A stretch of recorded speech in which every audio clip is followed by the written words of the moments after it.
days are never ending, when the nights are feeling lonely.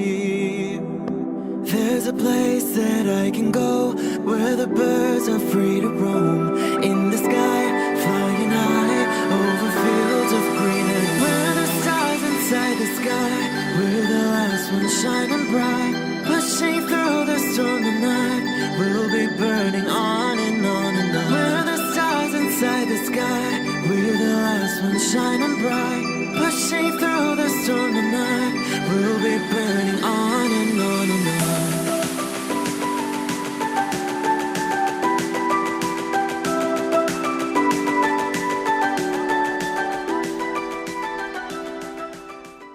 Hello Leo, this is Inspire 2016 with your weekly tarot reading for the week commencing the 1st of February until the 8th of February 2021. The first card for you is representing, how do you feel about yourself? Your card is the Seven of Cups. Although dreaming is beautiful and provides inspiration for action, you must at some point begin to build those castles in your real life. A choice must be made even though the apparent multiplicity of options seems to paralyze you with either fear or excessive anticipation. If you are unable to make a decision because of too many options, it is time to carefully evaluate the pros and cons of each option and make a thoughtful choice. You also need to be very clear about what it is you are working towards so that you can make the best choice. Make your decision with caution, as all is not what it seems to be.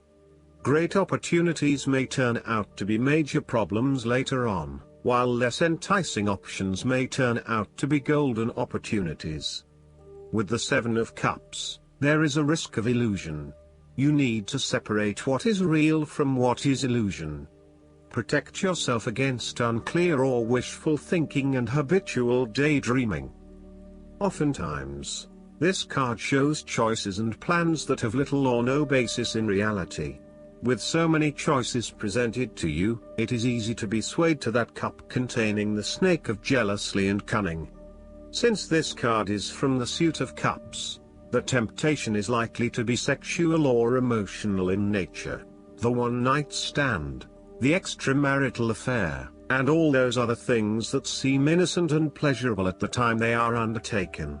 But in the vast majority of cases, the pleasure gained temporarily is far outweighed by the consequences that last, in most cases, for an entire lifetime.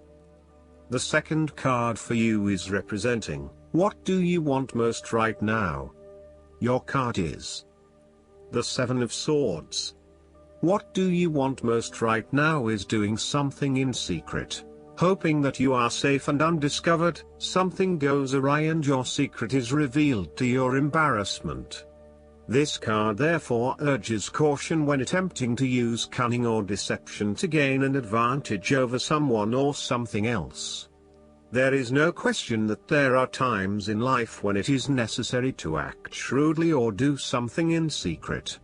Perhaps you had to think on your feet and act in a way that was not exactly all above board. Perhaps you had to go behind other people's backs in order to manifest your desires.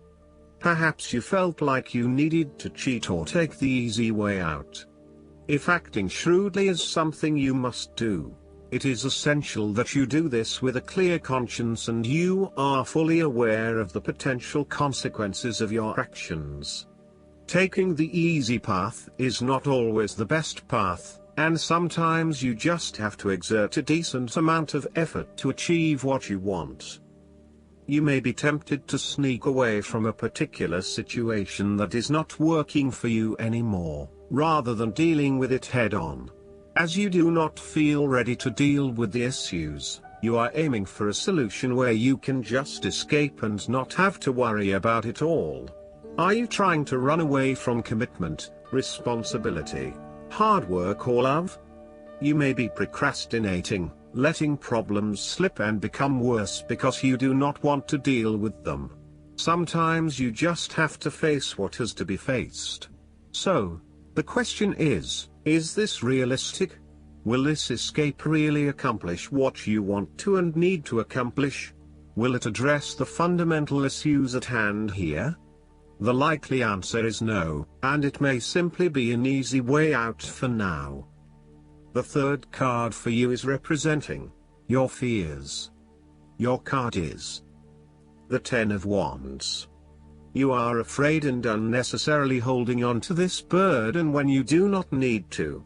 If you are feeling weighed down by your present circumstances, look at different ways you can lighten the load.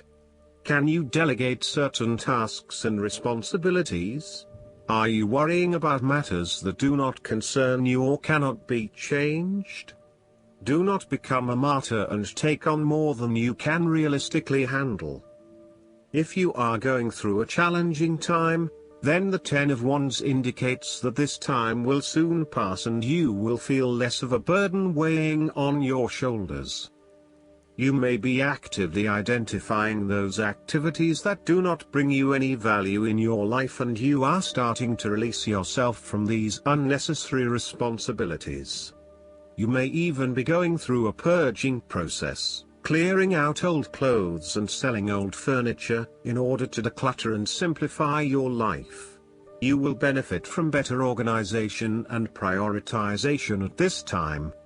On the other hand, you might be avoiding responsibility and making it even more difficult for others who must take on your share. Thus, the saying, "You have made your bed, now lie in it," is very appropriate for this card. The fourth card for you is representing what is going for you. Your card is the Fool. You are about to set forth on a new journey, one that is completely unknown and will take you to uncharted territories. The Fool is all about new experiences, personal growth, development and adventure. The Fool card asks you to take a leap of faith and to trust in the universe, in that if you begin a new journey, you will find success. This Fool lives a carefree life, free from worry and anxiety. He does not seem to mind if he does not really know what lies ahead. The Fool card may represent a choice to be made, one of vital importance. However, there are always many different options available and the choice must be made wisely. If you are facing a decision or moment of doubt, the Fool encourages you to believe in yourself and follow your heart, no matter how crazy or foolish your impulses may seem. This is a time when you need to truly believe and have faith in where the universe is taking you. The Fool is an excellent card to meditate on if you are experiencing a lot of fear in your life. The Fool enhances courage, risk-taking and the creative expression needed to open up new areas in your life. The Fool is always whole, healthy and without fear. He is the spirit of who we are, the spirit expressed and experienced as wonder, awe, curiosity and anticipation. We never know what is in the future, but like the Fool we must blindly go forward.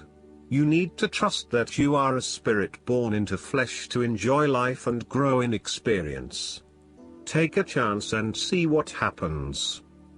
The fifth card for you is representing what is going against you. Your card is the Six of Pentacles. Be very careful about who you lend your money to, especially if you yourself are in financial trouble. While a generous spirit is a wonderful quality, you need to ensure that you are able to support yourself whilst helping others. You may have a tendency to spend or give away more than you can afford to. Be careful with the amount of debt that you get into. It is possible with the Six of Pentacles that you are getting in over your head and it will soon come back to bite you in excessive interest rates or personal threats if you are unable to pay it back in time. Be wary, too, of get-rich-quick schemes that are more likely to leave you with a hole in your pocket than a pile of cash. The Six of Pentacles sometimes reflects the selfish side of charity. In some cases, people give to others not for the benefit of the other but for the benefit of themselves. Be careful that you are not trying to prove to others that you are generous because you can give to the poor or the needy. Aim to give selflessly rather than selfishly. In a relationship reading, the Six of Pentacles suggests that one partner is doing a lot of the taking but not a lot of the giving, thus creating an inequality in the relationship. You need to be careful that your generous spirit is not being taken advantage of and that you are not always the one making compromises for your partner's benefit. The last card for you is representing the likely outcome that you may have. Your card is the Eight of Swords. You may feel trapped by your own thoughts and perspectives. The woman in this card is blindfolded and bound, trapping her into thinking that she has no way out. However, if only she could remove the blindfold and change her thinking, she would see that she does indeed have options. So, the Eight of Swords suggests that you need to look at a difficult situation from a new angle. Draw upon your intellectual self and your emotional self to determine the best path forward, one that avoids any possible victimization or restriction. The Eight of Swords is often a sign that it is best not to make any important decisions at this point because your thinking has been limited and constrained by self-imposed boundaries. You are struggling to see a situation for what it is and have been led to believe certain things that may or may not be true. There are choices available, but first you must be within the right mindset to know which option to choose. This means releasing the bindings and the blindfold to see the situation from a different, less imposing angle. There may also be too many ideas running through your head. Thus it is best to wait until you feel more secure and certain about a situation before making important decisions and taking action. If you see part of this woman in yourself, then it is imperative you take back your power and personal accountability and open your eyes to the options that lie in front of you. The fact is that you do have options, even if you do not like those options. This is fine, so long as you accept that you do indeed have options and you do not have to be the victim here. Last but not least, the guidance card for you is the Kuan Yin's Pink Dragon. Choosing this card offers you an opportunity to heal all your relationships, including those from past lives that you may be unaware of. Ask Kuan Yin's beautiful pale pink dragons to dissolve the cords that still tie you to others and sit quietly while they do so. You may sense or feel them releasing you completely. Take a moment to feel the freedom that this offers you.